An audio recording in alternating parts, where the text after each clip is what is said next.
Hello students, TAV 11वीं में आप केमिस्ट्री की क्लास में आपका सभी का वेलकम है, स्वागत है। आज हम सबसे पहले चर्चा करेंगे बेसिक कॉन्सेप्ट ऑफ केमिस्ट्री, रसायन की मूल अवधारणाओं के बारे में। अगर हम देखें हमारे शरीर में होने वाली सभी रासायनिक क्रियाएं या ड्रग्स या इंडस्ट्रियल मटेरियल, फ्यूल, ईंधन जो कि गाड़ी को चलाने के लिए आवश्यक होता है, इन सब के लिए कौन सा प्रोसेस होता है? उसका आंसर है केमिस्ट्री। केमिस्ट्री रसायन वह विज्ञान है जिसके अंतर्गत हम मुख्यतः किसी पदार्थ की तीन बातों का अध्ययन करते हैं। पहले पदार्थ का संगठन, दूसरा पदार्थ की संरचना और तीसरा पदार्थ के गुणों के बारे में। प्रश्न उठता है पदार्थ क्या है? सबसे पहले हम पदार्थ के बारे में देखते हैं। पदार्थ क्या है? जिसमें भार होता है तथा जो स्थान घेरता है उसे हम पदार्थ कहते हैं। अब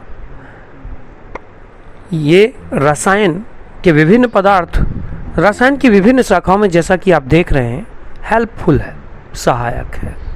रसायन का हमारे जीवन में कितना महत्व है आप इस डायग्राम से समझ सकते हैं। चाहे वो मौसम की भविष्यवाणी के बारे में हो, वेदर फोरकास्टिंग के बारे में हो, चाहे उर्वरक हो, एल्कलाइड्स हो, एसिड्स हो, सोप हो, साबुन हो, साल्ट हो, डाइज हो या पॉलीमर्स बहुलक हो, इन सब के बारे में, रसायन के बारे में ही अध्ययन किया जाता है। दवाएं हो, सॉप्स हो, डिटर्जेंट हो, मेटल यानी धातुएं हो, एलॉयज यानी मिश्र धातुएं हो, कार्बनिक और अकार्बनिक रसायन, यौगिक, ये सभी रसायन विज्ञान के अंतर्गत अध्ययन किया जाता है। चाहे भोजन की बात हो, चाहे वो हेल्थ केयर प्रोडक्ट्स की बात हो, चाहे किसी भी सौंदर्य प्रसाधन या किसी भी प्रकार के प्रोडक्ट की बात हो, इन सब में या जितने भी डिफरेंट आप अपनी स्क्रीन पे देख रहे हैं, इन सब में, यानी we can not imagine with the chemistry. आज की दुनिया में हम रसायन के बिना जीवन की कल्पना नहीं कर सकते। यानी जो भी पदार्थ हम यूज कर रहे हैं वो सभी रसायन में है। यहाँ तक कि सौरमंडल में होने वाली ओजोन क्षय के लिए रिस्पॉन्सिबल भी एक प्रकार का रसायन है जिसे CFC या क्लोरोफ्लोरोकार्बन कहते हैं, जो ओजोनोस्फीयर को क्षति पहुँचाता है। इसी प्रकार अगर हम देखें ड्रग्स या दवाओं के बारे में, रासायनिक यौगिकों के बारे में, प्रयोगशाला में जितने भी नए मटेरियल्स की खोज होती है उन सब में रसायन का ही योगदान है। अब हम रसायन में प्रयुक्त होने वाले विभिन्न यौगिकों या पदार्थ में जाने के पहले सबसे पहले जानना सुनिश्चित करेंगे कि पदार्थ क्या है और कितनी अवस्थाओं में पाया जाता है। तो पदार्थ मुख्यतः तीन अवस्थाओं में पाया जाता है: ठोस, द्रव और गैस।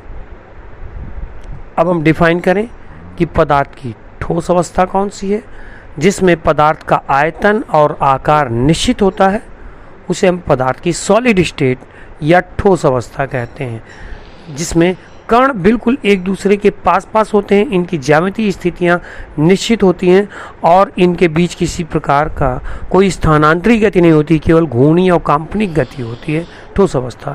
जबकि पदार्थ की द्रव अवस्था, जिसमें आयतन तो निश्चित होता है परंतु आकार अनिश्चित होता है। द्रव को जिस बर्तन में डाला जाता है उसी का आकार वह ग्रहण कर लेता है। जैसे आपके सामने बीकर में द्रव भरा है तो बीकर का आकार है, फ्लास्क में भरा है द्रव तो फ्लास्क के आकार का है। गैसेस स्टेट में अगर हम आते हैं तो गैस का आयतन और आकार दोनों ही अनिश्चित होते हैं। जैसे आपने देखा होगा LPG गैस लेते हैं तो सिलेंडर छोटा हो या बड़ा, गैस पूरी उसमें भर जाती है। इसमें ना तो आयतन निश्चित होता है और ना ही आकार निश्चित होता है, और इसमें जिस द्रव में अणु स्थानांतरी गति के लिए स्वतंत्र होते हैं, फिसलते रहते हैं, वहीं गैस में अणु किसी भी दिशा में गति कर सकते हैं। ये प्रत्येक दिशा में गति कर सकते हैं। अब इनमें अंतर परिवर्तन ताप के अनुसार और दाब के अनुसार होता है। अगर हम ठोस को गर्म करें तो इसे द्रव में परिवर्तित किया जा सकता है, क्योंकि अणुओं की बीच की दूरी बढ़ती है। द्रव को गर्म करें गैस में परिवर्तित होगा। उल्टा गैस को ठंडा करें द्रव को कोल्ड या ठंडा करें ठोस अवस्था में रूपांतरित हो जाएगा। इस प्रकार से ये परिवर्तन था। अब पदार्थ कितनी अवस्थाओं में पाया जाता है? पदार्थ का वर्गीकरण दो प्रकार से किया जा सकता है, एक मिश्रण या अशुद्ध पदार्थ, दूसरा शुद्ध पदार्थ या प्योर सब्सटेंसेस। जिनमें एक ही प्रकार के पदार्थ उपस्थित होते हैं उन्हें हम शुद्ध पदार्थ कहते हैं। ये शुद्ध पदार्थ जैसे एग्जाम्पल के तौर पे कार्बन डाइऑक्साइड, जिसमें कार्बन और ऑक्सीजन के ही पार्टिकल एक निश्चित अनुपात में होंगे। मिक्सचर या मिश्रण क्या होता है?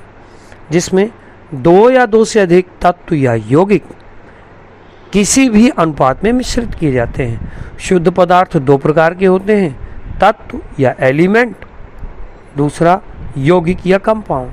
और मिश्रण आपका तत्व या यौगिकों के अनिश्चित अनुपात से मिलकर बनता है।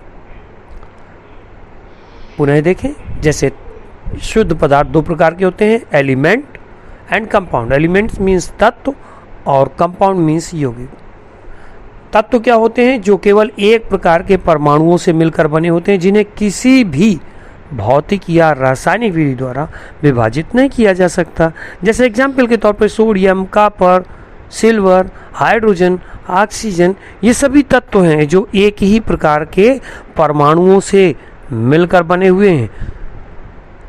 जबकि यौगिक के बारे में अगर देखा जाए तो ये दो या दो से अधिक तत्वों से एक निश्चित अनुपात में मिलकर बना होता है। तत्व के बारे में जैसा कि आप स्क्रीन पे देख रहे हैं, ऑक्सीजन है तो ऑक्सीजन के ही दो प्रकार के परमाणुओं से मिलकर बना हुआ है। इसी प्रकार अन्य भी तत्व हैं। यौगिक के बारे में चर्चा जैसा हमने किया, दो या दो से अधिक तत्वों को किसी निश्चित अनुपात में मिलाकर बनाया जाए तो यौगिक का निर्माण होता है। जैसे जल, अमोनिया। जल में आप देखते हैं दो हाइड्रोजन के परमाणु और एक ऑक्सीजन का। जल का जैसा कि अणुसूत्र आप जानते हैं H2O, तो इनमें हाइड्रोजन और ऑक्सीजन के बीच 2:1 का फिक्स रेशियो होता है। यानी दो परमाणु हाइड्रोजन के होंगे तो एक परमाणु ऑक्सीजन का होगा। इसी प्रकार कार्बन डाइऑक्साइड, जिसका फार्मूला होता है CO2, उसमें आप देखें तो 1 और 2 का अनुपात C और O के परमाणुओं के बीच होता है। और इन्हें किसी भौतिक या रासायनिक विधियों द्वारा यौगिक को सरल पदार्थों में या तत्वों में विभाजित किया जा सकता है। और जब भी यौगिक बनता है तो उसमें मिलने वाले तत्व अपनी प्रॉपर्टी लॉस कर देते हैं। जैसे आप देख रहे होंगे आपके सामने हाइड्रोजन ऑक्सीजन मिलकर जल बनता है। हाइड्रोजन एक गैस है जो जलती है, ऑक्सीजन जलने में सहायता करती है, जबकि जल न तो जलता है न जलने में सहायता करता है। आते हैं मिश्रण पर। मिश्रण किस प्रकार बनता है? क्या इसके पार्टिकल या कण भी एक समान होते हैं, एक जैसे होते हैं?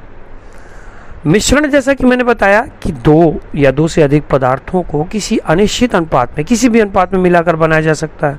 और मिश्रण पुनः दो वर्गों में बांटा जाता है। एक समांग मिश्रण, जिसे होमोजीनियस मिक्सचर कहा जाता है, स्क्रीन पे दिख रहा होगा। और दूसरा विषमांग मिश्रण, जिसे हेट्रोजीनियस मिक्सचर कहते हैं। समांग मिश्रण क्या होता है और विषमांग मिश्रण क्या होता है, इस पर हम चर्चा करें।